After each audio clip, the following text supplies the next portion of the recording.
हाय friends, मैं हूं Manav. Welcome to Movie Shuvi. करते हैं आपस में बहुत सा नमस्कार। नेटफ्लिक्स ने एक नई सीरीज लॉन्च करी है जिसका नाम है द रॉयल्स।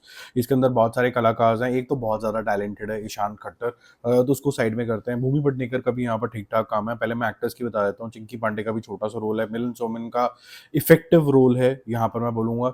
और कुछ कुछ लोगों के कैमियोज भी हैं, किस्म से कह सकते हैं। जीनत अमान मैडम का जो है उनका भी एक कैमियो है। और साक्षी तन्वर मैडम है यहाँ पर, जिनको एक राजमाता टाइप दिखाया गया है। ठीक है, वो हैं। और भी सपोर्ट कास्ट में बहुत सारे लोग हैं।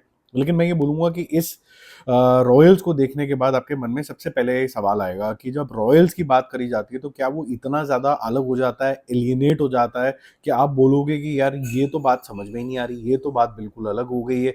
इस तरीके के रॉयल्स कहाँ होते हैं? या तो वो एक एक्सट्रीम पोजीशन के अंदर चला जाता है कि हम ऐसी लाइफ जब जीते ही नहीं है तो हमें क्यों दिखा रहे हो, ठीक है, कॉमन मैन की कहानी दिखाओ।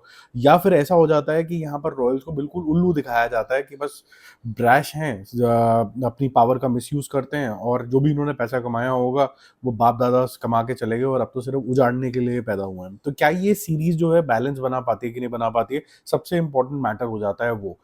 मुझे लगता है कि ये जो प्रीतिश नंदी प्रोडक्शन हाउस से जो सीरीज आई है, in terms of the visual सबसे पहले तो बहुत शानदार है। रियल लोकेशंस जो होती हैं हमेशा जो वीएफएक्स से ज़्यादा बेटर काम करती है। तो यहाँ पर जो महल भी लिया गया है और जिस तरीके की सैल्यूटेशन वगैरह है, खंबा गड़ी वगैरह, वो सब आपको बहुत अच्छा लगेगा। बहुत ही बेहतरीन तरीके से एक एक कॉर्नर ऑफ ये जो महल है इसको यूज़ किया गया। कहानी क्या है? कहानी एक ऐसे महाराज की है, मिलन सोमन की, जो थैंक यू वेरी मच हो गया उसका। वो अपनी संपत्ति जो है अपने 3 बच्चों के अंदर बाँट के जाता है, अपनी बीवी के बाँट के जाता है, कुछ अपनी माँ को देके जाता है जो जीनत अमान ने रोल प्ले किया है वो। और इसको थोड़ा सा लाइट हार्टेड तरीके से दिखाया गया। ऐसा नहीं है कि सारे डायलॉग सीरियस हैं। ये थोड़ा सा जोवियल टाइप के लाइट हार्टेड तरीके से बनाया जाता है। मेन जो थीम है इस पूरे द रॉयल्स की, ये बेसिकली अंडर करंट रोमांस है जो कि भूमि पेडनेकर के साथ हो जाता है ईशान खट्टर का। ईशान खट्टर जो है नेक्स्ट महाराजा बनेगा, but at the same time Bhumi Pednekar का जो कैरेक्टर है वो यहाँ पर इंट्रोड्यूस होता है एज अ सीईओ, जो कि नया एक बिजनेस शुरू कर रही है जिसका नाम है रॉयल बीएनबी। और इस बीएनबी मतलब एयर बीएनबी का रिप ऑफ। अब यहाँ पर उसको रॉयल्स के साथ एक कोलैबोरेशन करनी है ताकि कॉमन मैन भी जाके उनकी ज़िंदगी जी पाए।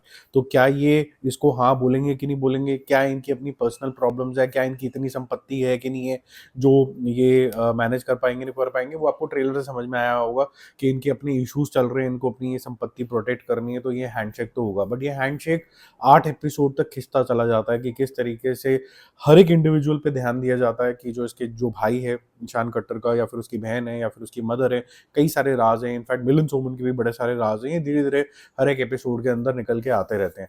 अब देखो, मेरे ख्याल से द रॉयल्स जो है ये जिस टोन के अंदर जाती है वो थोड़ा सा लाइट हार्टेड होता है। और लाइट हार्टेड का मतलब होता है कि आपकी रॉयलनेस जो आप मेंटेन करना चाहते हो वो बिल्कुल ड्रॉप कर जाती है, वो कॉमन मैन की तरह चले जाती है। सिवाय ईशान खट्टर के मेरे ख्याल से, जिन्होंने एक जिसे कहते हैं ना, एक स्टेटस होता है, एक बॉडी लैंग्वेज होती है एक रॉयल इंसान की, वो मेंटेन करने की कोशिश करी है। बाकी सब ने नहीं करी है। सेकंड प्रॉब्लम इस सीरीज के अंदर मुझे जो लगी वो लगी डायलॉग्स।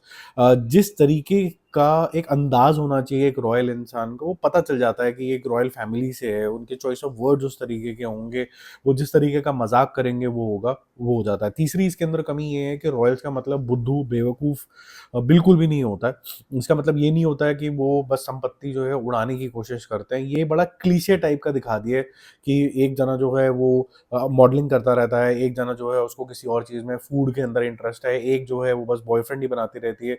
तो ये थोड़ा क्लीशे जोन के अंदर ज़्यादा जाता है, ये इन डेप्थ नहीं जाता है उस सेंस के अंदर। तो ये बिल्कुल फिक्टिशियस हो जाता है, बिकॉज जो लार्जर थीम जैसे मैंने आपको बताया, ये सिर्फ एक रोम कॉम की तरह चलने की कोशिश करता है। ये देसी ब्रिजिटन जो नेटफ्लिक्स की बहुत ज़्यादा फेमस सीरीज है वो बनने की यहाँ पर कोशिश करता है। भूमि पेडनेकर का जो काम है, मैं यही बोलूँगा कि थोड़ा फ़ोर्सफुल है। She is looking good, she is like absolutely gorgeous लग रही हैं वो। लेकिन एट द सेम टाइम जो सीईओ की अदा होती है ना, वो सिर्फ ग्लैम से नहीं आती है, वो एक स्मार्ट चॉइसेस से और स्मार्ट आंसर से आती है, वो एरोगेंस से नहीं आती है। ये दुनिया को एरोगेंट बोल रही हैं जैसे रॉयल्स को एरोगेंट बोलना, लेकिन ये खुद सबसे ज़्यादा एरोगेंट इसके अंदर साउंड करती हैं। ठीक है, बाकी जो स्क्रिप्ट है वो इस तरीके की है कि आपको राज की वजह से कि क्या राज थे महाराजा के, फिर कैसे ये अपनी संपत्ति बचा पाएंगे, उसमें आपको इंटरेस्ट तो आता है। लेकिन अगर ये मूवी होती तो ज़्यादा अच्छा था। बहुत ज़्यादा ड्रैग होती है, बहुत ज़्यादा ड्रैग होती है, और उसको जिस तरीके से एंड किया गया तो इस तरीके से किया गया कि रॉयल्स का सीजन 2 भी आएगा। तो ओवरऑल बेसिस पे जो आपका एक्सपीरियंस है इसको देखने का, अगर आप जब बहुत ज़्यादा क्रिटिकल ना हो तो आपको ठीक लगेगा कि भाई हाँ, कुछ शो चल रहा है जहाँ पर आपको एक रोमांस का एलिमेंट लग रहा है, एक रॉयल्स की थोड़ी सी कहानी दिख रही है, जो रॉयल लग ही नहीं रहे हैं। वो मतलब उनकी बड़ी नॉर्मल मिडिल क्लास टाइप की कॉन्वर्सेशन चल रही है। जीनत अमान को कंप्लीटली वेस्ट किया गया, वो क्या कर रही हैं यहाँ पर कुछ समझ नहीं आ रहा, वीड पीते हुए दिखा रहे हैं और ये सब कर रहे हैं। ऐसा लग रहा है कि जैसे प्रीतिश नंदी एक्टिंग कर रहे हैं रॉयल होने की, उनको रॉयलनेस जो हाइनेस वाली जो फीलिंग होती है वो क्या होती है ट्रू सेंस में, how they live their life, वो समझ ही नहीं आई है। तो it is royalness minus being royal, उस तरीके की सीरीज में ये जाता है। तो मेरा क्रिटिसिज्म इसी के लिए रहेगा कि वैसे अगर नॉर्मल तरीके से देखोगे तो आपको ठीक है, एंगेजिंग से लगेगी, आपका टाइम पास हो जाएगा। लेकिन अगर जैसे ही आप इसको ओवर थिंक करने की कोशिश करोगे कि क्या रियली रॉयल्स इस तरीके के होते हैं, क्या उनकी चॉइस ऑफ वर्ड्स इस तरीके के होते हैं, क्या उनकी बॉडी लैंग्वेज इस तरीके की होती है, क्या वो निकम्मे होते हैं, या फिर उनके अंदर एक स्मार्टनेस होती है। बिकॉज अगर पॉलिटिशियन का बेटा पॉलिटिशियन बनता है तो उसके अंदर जो पॉलिटिकल माइंडसेट होता है, जो कॉन्वर्सेशंस होती हैं ब्रेकफास्ट टेबल के ऊपर, एक अलग तरीके की होती है। एक इंडस्ट्रियलिस्ट का बेटा इंडस्ट्रियलिस्ट इसलिए बन पाता है कि बचपन से ही उसके अंदर कॉन्वर्सेशन इस तरीके की होती हैं। एक रॉयल जो होता है वो रॉयल इसलिए कंटिन्यू कर पाता है उस हेरिटेज को, बॉडी लैंग्वेज, पोलो खेलना, हॉर्स राइडिंग करना, ये इसीलिए क्योंकि उसको बचपन से यही सिखाया जाता है। लेकिन सिर्फ ये नहीं सिखाया जाता है कि अयाश बनो। तो ये जो डेफिनेशन दी गई है रॉयल्स के कि सिर्फ अयाश बनो, ये आई थिंक प्रिमिटिव टाइम की है, जब ये बोला देखा गया था कि जो रॉयल्स थे वो बहुत ही ज़्यादा कंप्लेसेंट हो गए थे और उसके बाद वो अपनी संपत्ति खोते चले गए। और चाहे वो मुगल्स हों, चाहे फिर वो हमारे खुद के हिंदू राजा वगैरह हों, जिनके भी साम्राज्य हुआ करता था, वो इसलिए डिप्लीट हुआ कि उन्होंने मेहनत करके मॉडर्न टाइम्स को नहीं अपनाया। ठीक है, लेकिन ये आज की जनरेशन ऐसी नहीं है, क्योंकि बहुत सारे आप ऐसे रॉयल्स उठाओगे, अगर आप गूगल भी करोगे कि कौन-कौन से रॉयल्स थे, या तो उन्होंने बहुत ही अच्छे तरीके से अपनी प्रॉपर्टीज़ को एक्सपैंड कर लिया है, या फिर वो नए बिज़नेसेस के अंदर आ गए हैं, या फिर वो गवर्नमेंट के साथ कुछ बहुत ही क्लोज़ली तरीके से कुछ कर रहे हैं, लेकिन वो निकम्मे नहीं है। तो आई थिंक इसका जो प्रेमाइस है, वो भी राइटिंग पे मैं जाऊँगा, बहुत खराब है। Now coming back to the main lead, Ishaan Khatter, brilliant, brilliant, brilliant actor, superb तरीके की एक्टिंग है, उसके जो एक्सप्रेशंस हैं, बॉडी लैंग्वेज है, कभी-कभी आपको ऐसा लगेगा कि बाकी के जो एक्टर्स हैं वो फुद्दू लगने लग जाएँगे इसके सामने, क्योंकि इसकी सटल तरीके का जो बिहेवियर है, हल्का-सा आई कॉन्टैक्ट देना, हल्का-सा बस साइलेंस देना, ये एक ग्रेट एक्टर की पहचान होती है कि doing nothing sometimes conveys a lot, because if you are sad and you are not expressing और you are just leaving the hand and going, that reflects a lot of things through your just gestures and body language. तो वो यहाँ पर वो दिखता है यहाँ पर बहुत अच्छे तरीके से। He is a very mature artist. I think इनको और यहाँ पर काम मिलेगा इसके बाद। भूमि पेडनेकर को भी मिलेगा। ऑल्दो ये जो वुमेन एम्पावरमेंट जो थोड़ा क्लीशे तरीके से दिखाया जाता है, I am not very happy with that. अच्छी राइटिंग होनी चाहिए जहाँ पर इंटेलिजेंस भी दिखे। यहाँ पर ज़बरदस्ती के मुद्दे उठाए गए हैं कि अब कभी मैं सीईओ हूँ, कभी नहीं हूँ, कभी मेरी कंपनी है, कभी नहीं है, कभी मेरा पार्टनर ही मुझे धोखा दे रहा है, कभी मेरा पार्टनर ही मुझे क्रिटिसाइज़ कर रहा है, कभी मेरा पार्टनर ही मेरे पैट ऑन द बैक दे रहा है। तो ये काफ़ी कन्फ्यूज़ तरीके की राइटिंग है। जैसे मैंने बोला, प्रीतिश नंदी साहब और उनकी जो टीम है, उन्होंने जब ये लिखना शुरू किया होगा, उन्होंने ना तो सीईओ की लाइफ जी, ना उन्होंने रॉयल्स की लाइफ जी। ऊपर-ऊपर से सुपरफिशियल जो समझ में आता है कि एक प्रोग्रेसिव जो औरत है, जो सीईओ बनने की कोशिश कर रही है, वो कैसे बिहेव करती होगी, उसके क्या एम्बिशन होंगे, ऐसे ही जो रॉयल होगा, वो ऐसा ही होगा।